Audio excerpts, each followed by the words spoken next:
मोटे तौर पर जम्मू कश्मीर के हर इलाके में मैं गया था।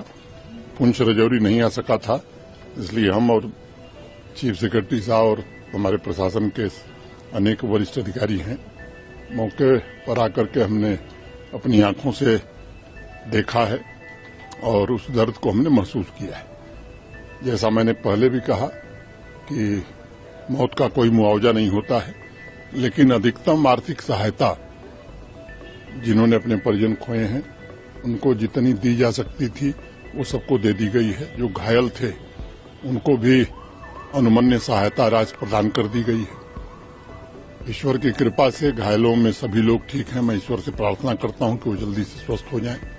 एक बड़ा फैसला हम लोगों ने किया है कि जो भी पाकिस्तान की बमबारी में शहीद हुए हैं जम्मू कश्मीर के नागरिक, उनके नेक्स्ट ऑफ किन, उनके एक परिजन को सरकारी नौकरी अविलंब हम देंगे। बंकर की जरूरत है। अभी डिस्ट्रिक्ट एडमिनिस्ट्रेशन ने एक प्रेजेंटेशन किया है, उसको भी एसआरई सिक्योरिटी रिलेटेड एक्सपेंडिचर के तहत अब जरूरतें ज्यादा महसूस हो रही हैं तो उस काम को भी प्राथमिकता पर लिया जाएगा। अनेक लोगों के घर तबाह हुए हैं, व्यावसायिक प्रतिष्ठान तबाह हुए हैं। भारत सरकार की ओर से पूरा आश्वासन है ऐसे लोगों को रिहेबिलिटेट करने के लिए एक कॉम्प्रिहेंसिव प्लान जम्मू कश्मीर प्रशासन बनाएगा। हमारे एडमिनिस्ट्रेशन के लोग अभी आइडेंटिफिकेशन का काम कर रहे हैं। एक बार वो हो जाएगा तो इस प्रक्रिया को भी जल्दी पूरा करेंगे। एडमिनिस्ट्रेशन ने बहुत अच्छा काम किया है सर। मुझे फक्र है अपने एडमिनिस्ट्रेशन पर।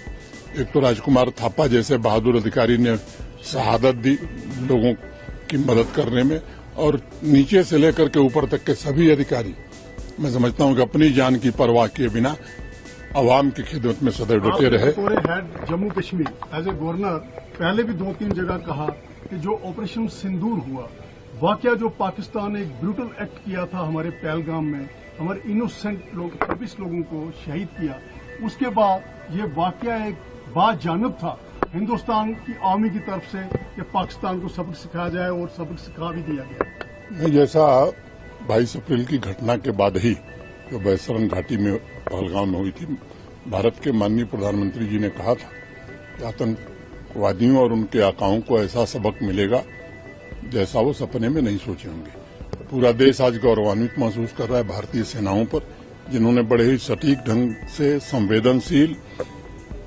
ढंग से वहीं आक्रमण किया जहां आतंकवादी थे या उनके कैंप थे। सैकड़ों से ज्यादा आतंकवादी मारे गए।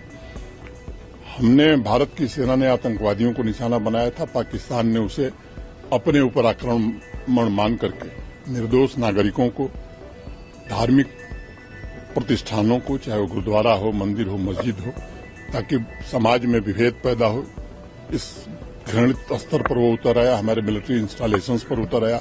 तब भारत की सेनाओं ने जो जवाब दिया, पाकिस्तान को ये बात समझ में आ गई कि पाकिस्तान का कोई ऐसा मिलिट्री एस्टेब्लिशमेंट नहीं है जो भारतीय सेना के जद में नहीं है। फिर 3 दिन में ही वो घुटने पर आ गया, दुनिया भर में जाकर के रोना धोना शुरू किया कि भाई अब बचाइए। भारत कभी भी युद्ध का समर्थक नहीं रहा है।